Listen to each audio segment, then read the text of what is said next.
C'est une mesure très importante parce qu'en fait à Bruxelles, on a 4 opérateurs de transport en commun. Il y a la STIP qu'on connaît tous, les NCB pour les trains, mais aussi le TEC et de l'EN qui roulent à Bruxelles et vers Bruxelles.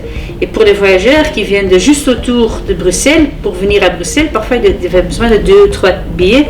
Alors on a dit non, il faut intégrer ça à un billet. Alors c'est une première étape pour l'intégration des billets et comme ça avec un ticket, avec un abonnement, vous pouvez utiliser les NCB, la TEC, de l'EN dans une zone limitée. Et c'est très important parce que ça va encourager les gens d'utiliser le transport en commun.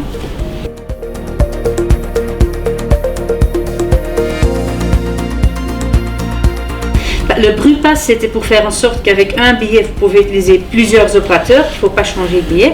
À côté, il y a une autre mesure, on travaille sur les tarifs aussi, surtout pour les jeunes. On pense que les jeunes bruxellois doivent être encouragés à utiliser le transport en commun. Ce qu'on apprend quand on est jeune, ça on garde toute la vie. Alors c'est pour ça qu'on travaille aussi pour des tarifs réduits. Mais voilà, on est en train d'étudier encore avec le gouvernement et on espère vite d'en pouvoir communiquer qu'on peut aussi réduire les tarifs pour des jeunes.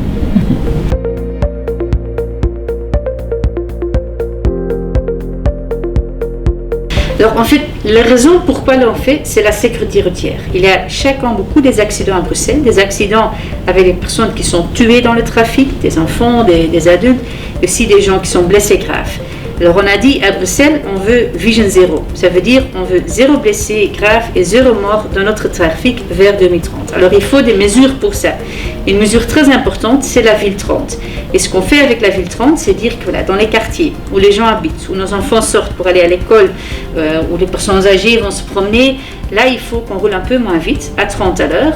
Et sur des axes structurants, on a maintenu la vitesse à 50 à l'heure. Alors comme ça, on peut vraiment sauver des vies. Je sais que peut-être il y a des gens qui vont avoir 1 ou 2 minutes en plus sur leur trajet. Alors je les remercie pour respecter la vitesse. Mais c'est très important parce qu'on sait qu'on va sauver des vies. Ça c'est une raison, la raison principale pourquoi on fait, c'est la sécurité routière. Mais il y a des autres avantages. Il y a par exemple l'avantage du bruit. Pour ça, il y a beaucoup de bruit. Et si on roule moins vite, il y a moins de bruit. On l'a vu dans les villes qui ont déjà fait ça, qu'il y a 2 fois moins de bruit. Il y a aussi l'aspect d'apaiser les quartiers et faire en sorte que vous vous sentez mieux à pied ou à vélo, qu'il y a une voiture qui vous passe à 50 à l'heure ou à 30 à l'heure. Ça sent beaucoup plus agréable quand il passe un peu moins vite. C'est pour ça qu'on dit dans les quartiers où les gens habitent, on vous demande à rouler moins vite et comme ça sera plus agréable pour tout le monde dans les quartiers.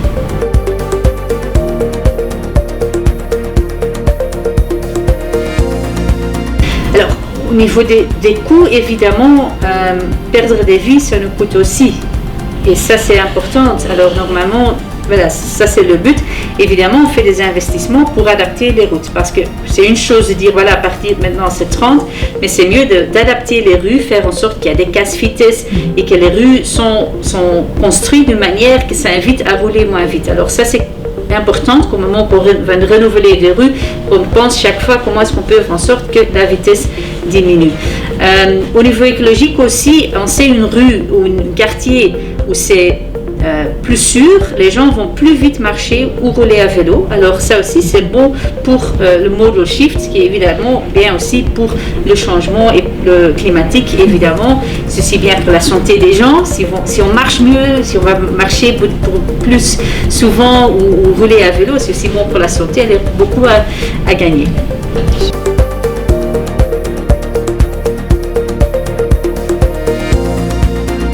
Évidemment, la vitesse, c'est pour tout le monde. C'est pas parce que vous roulez à vélo que vous pouvez rouler plus vite que le maximum. Alors, tout le monde doit respecter la vitesse maximum. Et même s'il y a des piétons, il faut toujours être attentif. C'est important qu'il faut toujours être attentif pour les usagers les plus faibles de la route. Ce sont toujours les piétons. Alors, pour les vélos, il y a les vélos électriques. Ce qui est important, c'est que maintenant, les producteurs qui limitent déjà la vitesse à 30 à l'heure, alors on ne sait même pas aller plus vite. Et si on a des vélos qui sont construits pour aller plus vite, il faut aussi un plaque. Je pense que ça, c'est important. Il y a vraiment des vélos, des speed pedelecs par exemple, qui sont faits pour rouler 40 ou 50 à l'heure. C'est pas très apte en ville, mais pour faire le trajet domicile-travail, pour des gens pour une after, ça pourrait être vraiment une réponse. Et eux, ils ont besoin d'une plaque aussi pour faire en sorte qu'on puisse, par exemple, les verbaliser en cas d'infraction. Mais il ne faut pas toujours être flashé par un radar. On peut aussi, si un police vous voit et vous ne respectez pas la côte de la route, vous n'êtes pas prudente sur la route, ils peuvent toujours vous donner une amende. Et je pense que ça se fait aussi. Il y a des cyclistes qui ont reçu une amende parce qu'ils avaient roulé trop vite ou qu'ils n'ont pas adapté leur vitesse aux circonstances. Alors je pense que c'est important que et les voitures, et les cyclistes, et les gens qui ont une trottinette ou un scooter, tout le monde doit respecter. Et si on prend l'opportunité de se respecter l'un et l'autre, ça sera mieux pour tout le monde et ça va un peu apaiser aussi la ville.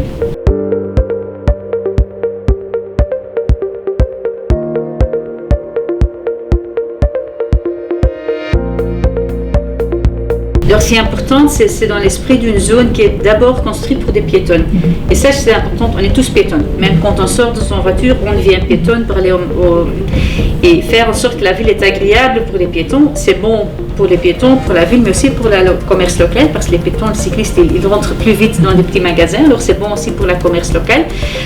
Et c'est cet esprit-là, avec des zones de rencontre, avec des feux qui restent en orange, ça a l'avantage, c'est tout le monde, il faut rouler moins vite, parce qu'on ne peut pas supprimer des feux quand on roule à 50 à l'heure, ça sera vraiment dangereux. Mais là où on roule à 20 ou à 30 à l'heure, on peut le faire et comme ça, on a plus de liberté pour se déplacer et ça donne plus d'options pour palais. Mais il faut faire en sorte que le trafic est apte pour faire ça. On ne peut pas juste décider, voilà, partout à Bruxelles, on supprime les feux, ça sera dangereux. C'est pour ça qu'on a un plan de mobilité, le plan Good Move. C'est un cadre pour 10 ans à Bruxelles et on veut par an travailler dans 5 quartiers. On veut quartier par quartier voir comment est-ce qu'on peut réorganiser le trafic, faire en sorte que les voitures utilisent les axes structurantes, que vous pouvez encore rentrer avec votre voiture pour aller à la maison ou au magasin, mais c'est pour le trafic local. Comme ça, il y aura moins de trafic, on peut demander aux gens de rouler moins vite et ça, on peut vraiment faire en sorte que les quartiers deviennent de plus en plus des quartiers apaisés où les piétons et les cyclistes ont plus d'espace, où on peut se rencontrer, où nos enfants peuvent sortir pour jouer. Je pense que ça c'est important. Beaucoup de nos enfants n'ont pas de jardin ou de terrasse, alors faire en sorte qu'ils puissent sortir en toute sécurité, ça sont des choses qui sont importantes et sur lesquelles on travaille évidemment aussi à Bruxelles.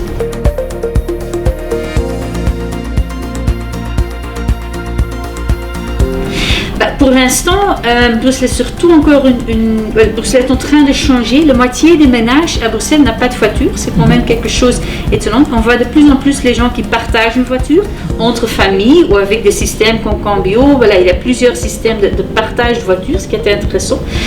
Parce qu'évidemment, une voiture individuelle est souvent utilisée que 5% du temps. Pour le reste, elle est garée sur la route. Alors, c'est pas très efficace. Alors, les partager, ça fait en sorte qu'on puisse mieux utiliser et comme ça on a besoin de moins de places de stationnement et ça nous fait gagner de place pour des aires de jeu, pour des terrasses et pour des zones de rencontre. Je pense que dans le futur on va encore continuer à faire en sorte que les gens sont séduits pour marcher, rouler à vélo parce que c'est bon pour la santé, c'est aussi bon parce que voilà, s'il y a moins de gens qui roulent en voiture, il y a moins d'embouteillages, c'est bien pour les qualités d'air, mais aussi bien parce que voilà, ceux qui n'ont pas d'alternative, qui doivent rouler en voiture, voilà, c'est mieux pour eux, ils ont un trafic plus fluide, on a moins de stress dans la voiture, alors comme ça on gagne tous. Alors on va continuer à investir dans les infrastructures pour les piétons, pour les cyclistes, pour faire en sorte qu'on peut le faire en sécurité. Parce qu'en fait, à Bruxelles, il n'y a pas beaucoup de cyclisme. On a vu l'année dernière, il y a une grosse augmentation du nombre de cyclistes, mais si on compare Bruxelles avec les autres villes, il y a encore un potentiel. On ne roule pas beaucoup à vélo à Bruxelles, ce n'est pas très connu comme mode de déplacement. Par contre, ça va souvent quand même vite, c'est pas cher, c'est bon pour la santé et surtout à Bruxelles, 2/3 des déplacements sont pour une distance de moins de 5 km. Et là, le vélo ou le marche est vraiment une alternative. Alors on pense qu'il y a encore à gagner et ça sera bien je pense pour tout le monde, même pour les automobilistes qui n'ont pas d'alternative parce qu'ils vont avoir un trafic plus fluide.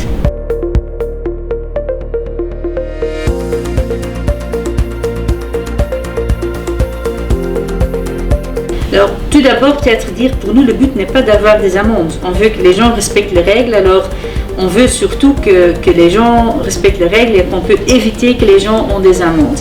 C'est pour ça qu'on a par exemple investi dans des radars préventifs. Ce sont des radars qui ne flashent pas, mais qui vous montrent votre vitesse. Et c'est en rouge quand vous roulez trop vite, en vert. Et ça, on voit que si c'est dans les rues, les gens s'adaptent. Et les gens veulent que ça soit vert et veulent qu'ils passent. Alors ça sont des mesures plutôt préventifs, un peu plus gentils, mais qui ont aussi un impact positif. Alors on fait ces investissements, il faut aussi faire en sorte qu'on met des casse-vitesse alors que les rues de Bruxelles invitent presque à rouler moins vite parce qu'on a une axe très large, voilà, ça invite presque à rouler plus vite. Alors ça c'est important qu'on fait des aménagements aussi. On a aussi investi beaucoup dans la sensibilisation, expliquer aux gens ce qu'on fait. On a fait une toute boîte dans toutes les boîtes bruxelloises pour dire voilà, ça c'est ce qu'on change, la raison pour laquelle on fait, l'impact pour bien expliquer aux gens ce qui a changé. Comme ça, on explique et je pense que c'est aussi important. Alors moi j'espère de ne pas pouvoir avoir des amendes, ça veut dire que tout le monde les respecte. Et évidemment, si on est à 32 ou à 35, ça ne sera pas tout de suite une amende, ça ne sera pas la priorité de l'amende, mais si on roule à 70 à l'heure dans une rue et c'est 30 à l'heure, on est vraiment un risque. Et ça, c'est vraiment quelque chose qu'on veut dire que voilà, le but n'est pas de prendre celui qui dépasse un peu ou pour un petit, voilà, par hasard.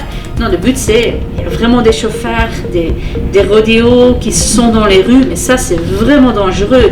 Moi, si je le vois, j'ai toujours peur pour qu'il y ait un enfant qui soit tué. Alors, c'est ça, on va d'abord évidemment se focaliser. Et là, je pense qu'il faut donner un signal clair qu'on ne l'accepte pas. Et si vous faites ça, oui, il y a un risque d'une amende. Et le plus vite que vous roulez, le plus haut, c'est l'amende. Je dois aussi dire que le taux d'amende, c'est pas ma compétence. Alors, je peux pas changer le prix des amendes.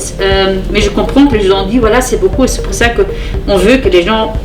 Je préfère qu'ils ne doivent pas payer parce que comme ça veut dire que tout le monde respecte, évidemment.